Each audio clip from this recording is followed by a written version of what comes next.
Hey guys, welcome back to today's video. Today is Sunday, January 9th, 2022, and today we're going to be talking about the state of Kentucky, Mitch McConnell's home state, and a state that more recently released their brand new congressional maps for the 2022 through 2032 midterm presidential House elections that hold some pretty interesting results.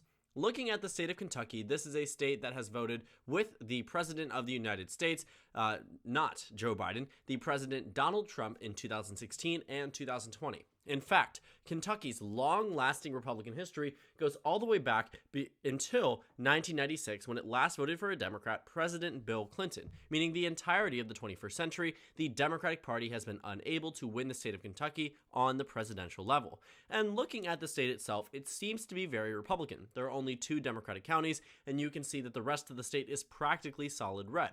These 2 Democratic counties come in Jefferson County and also in Fayette County, where you see Democrats have a pretty strong grip on the state. Now, seeing the state of Kentucky in its very big ruby red characterization and margin here, with Donald Trump winning the state by over 20 percentage points, you would expect on the redistricting map that the state itself is going to be more Republican, obviously, than this, but might have a Democratic district. Now, it does, in fact, have a Democratic district, and I can show you the old map in just a moment.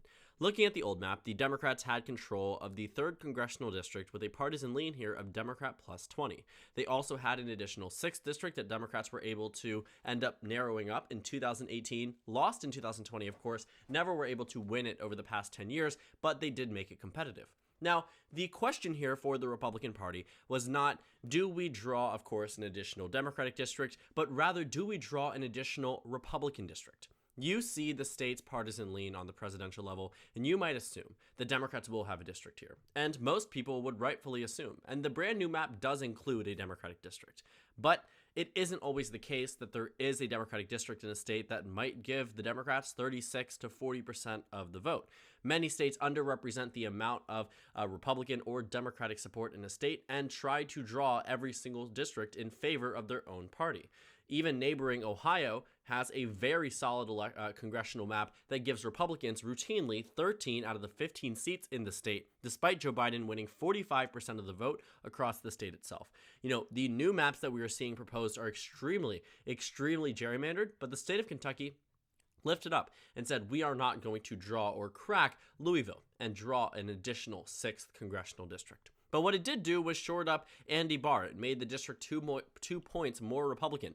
There isn't really much they can do here. I mean, they have a population center in Lexington that makes it difficult for the Republican Party to have a solid red district like they do in all of the neighboring ones. The 5th district has a partisan lean of Republican plus 60. You have a partisan lean of Republican plus 43 in Kentucky's 1st, Republican plus 38 in the 2nd, and Republican plus 34. There just really aren't any competitive races across the state of Kentucky besides the 6th congressional district.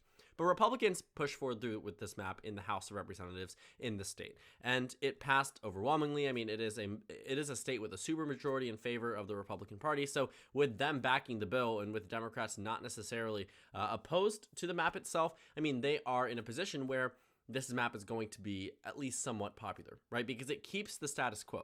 And looking at what they could have done, they could have drawn Louisville, and they could have cracked it. They could have done what Democrats did to Chicago in order to ensure more Democratic districts. Republicans could have broken it up. You see, the surrounding 2 districts are Republican plus 34 and Republican plus 38. And what they could have done was completely just cut it out and shape it into the 2nd district, into the 4th district, and then pull certain parts of Louisville, group it into other rural areas in order to ensure, a Republican district there. It is possible. It is entirely possible, and it is a map that was under some type of consideration previously. You know, there were Republicans from Washington, D.C., and Republicans from the state itself that said, we need to go aggressive. Looking at the maps that Democrats have proposed, it is time that Kentucky strike back. And while it may seem to be only a singular district, with the majority of states passing all of their brand new maps through 2032, the map relatively is unchanged. It's only added 6 additional Democratic-leaning seats, and all of these seats were already held by the Democratic Party, I think with one exception in California. And then in the highly competitive seats here, it reduces 5, adds no additional new Republican-leaning seats. So with 32 states solidified in their maps, we already see such minimal change, meaning one district actually could make all the difference when it comes down to partisan control by the end of 2022. And looking at this map, Republicans decided to move forward with this out of direction from Mitch McConnell. There was a quote here from Representative James Comer from the state of Kentucky saying, "It's been my experience in studying history that when you get real cute, you end up in a lawsuit and you lose it." Saying real cute, referring to cracking Louisville or cracking a city in order to make it more partisan in favor of one party. And then the courts redraw the lines. So my advice would be to keep Louisville blue. Mitch McConnell even advised against it, saying that he wants the state's Republican supermajority to refrain from cracking Louisville's based district into 3. Seeing that, looking at the map itself and how Republicans had the opportunity here, they were pushed back upon by their own representatives, by their own senator, the most well-known Republican senator in the entire country. And with Mitch McConnell and the Republicans pressuring them, this map definitely received backlash from those who are a bit more further right-wing than those representatives and, of course, Mitch McConnell.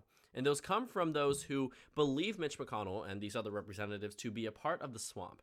Now, these messages that they have probably been receiving as a result of these new maps, it probably makes it seem as if, at least on their end, that this map is favoring the Democratic Party. Because they're not going aggressive like Republicans have in other states, it makes them maybe, in a sense, feel weak or seem weak, at least in the face of the Democratic Party gerrymandering other states. And it isn't to say that Republicans don't gerrymander states. One of the first examples I told you about was the state of Ohio, which was an absolutely insane gerrymander, ludicrous if you ask me. But, of course, I'm not the one drawing these maps, and I'm not the one who gets the final say on it. But what you do see is that both parties are being very aggressive, and the fact that Kentucky was not, even though they had complete and total control over it, because while they do have a Democratic governor, he is in a veto-proof position, meaning he cannot even try to stop the map even if he wanted to. They completely also just changed the Senate rules in terms of nominating someone in expectation that Mitch McConnell might end up retiring early after being reelected in 2020. But, looking at the map, the Republicans here seem weak because they aren't doing what the Utah Republicans did. Oh, sorry about that. What the Utah Republicans did or what the Oklahoma Republicans decided to do. I can show you what they did right here. Looking at the map here again, remember, very minimal change, but one thing that you see is a reduction of highly competitive seats. Now, Utah and Oklahoma didn't actually have quote-unquote highly competitive seats. They were Republican-leaning seats that Democrats were able to win in 2018. The Republicans said, "You are never winning these districts ever again." We'll start with the state of Utah because this is the state that actually has a real reason to have a Democratic district. When you look at the state of Oklahoma on the presidential level, you really don't see it there because Democrats won 0 counties. But in the state of Utah, in the 2020 presidential election, Joe Biden still got 38% of the vote. Donald Trump only beat him here by just over 20 percentage points. While a resounding defeat, it does not constitute a complete Republican majority in the House of Representatives from the state of Utah in terms of its delegation there, right? And looking at Salt Lake County and Summit County, you have 2 Democratic Party regions where they're able to win, and some very large counties like Salt Lake County where the Democrats have 289,000 voters from the most recent election. But in the state of Utah, instead of providing them with a new map, like many of the independent redistricting commissions had actually provided, the state legislature decided to crack Salt Lake City and draw it into multiple districts. Take the most Democratic region of the state, the city with the most Democratic support, and draw it into, the 3rd district, the 1st district, the 2nd district, and even the 4th district. And the 4th district was the one that used to be competitive. And this is the district that Democrats actually held as recently as 2019. And it was actually a district that should never have been competitive. The partisan lean here is Republican plus 15. But now it's Republican plus 31. When I told you Republicans were going to ensure Democrats were never able to win here, I meant that. And that's what the Kentucky Republicans could have done to that district. They could have done what they did to Salt Lake City, or Utah did to Salt Lake City, and drawn them in a way that Democrats would have no chance at victory in the future. And looking at the other state of Oklahoma, this is a state where in the old map, the 5th congressional district just had a partisan lean of Republican plus 11. It was won by a Democrat and held as recently as 2019 and was still competitive in 2020. In fact, I can show you these districts. The 4th district was decided by just 1 percentage point. Now it's going to be decided by 15, 16 points, even if it's just as close as how it was in 2020 in terms of the current district. Looking at the 5th congressional district, you saw Kendra Horn as the incumbent lose by less than 5 points in a state where Joe Biden did not even win a single county across the entire state, yet somehow there was a near Democratic district because of Oklahoma City, a city that has now been drawn in a way that cannot make the 5th district competitive. And now it is a district that has a partisan lean of Republican plus 24. So why are we spending so much time to talk about this brand new district? Well, it might show that of the remaining states, there might not be as harsh of a pushback on Democrats as we might think. With Kentucky moving forward with this one, the Republican Party loses yet again another opportunity to draw districts in their own way. Neighboring Tennessee is looking like they're in a position where they might try to draw a brand new map that cuts out a district. They might try to crack Nashville in a way to draw out the 5th district and make the incumbent Democrat there lose. There's also talk of Memphis being drawn in a way. There is a consideration about, more so Nashville than there is Memphis, simply because Memphis is a much more Democratic region. But to draw out Nashville, you wouldn't actually have to do too much, and it is entirely possible because Republicans get to decide what happens here. But if Kentucky Republicans are not going to do it, what's to say that Tennessee Republicans will? I mean, looking at a state that has a supermajority and has every means to, could completely disregard what the Democratic governor is doing, and they've already seen a threat from Democrats in Kentucky's 6th congressional district. Instead of going harsh, they decide to keep it. Whether it's out of self-preservation because they don't want a court to draw the map, or they don't want to get things too messy, or they simply want to keep things the way they were, all of it benefits the Democratic Party because an opportunity was not taken by the GOP. And with many states remaining in a very similar region, it's entirely possible that you don't see many maps changing. And looking at a lot of what we have seen, the Republican Party doesn't seem to be going as harsh.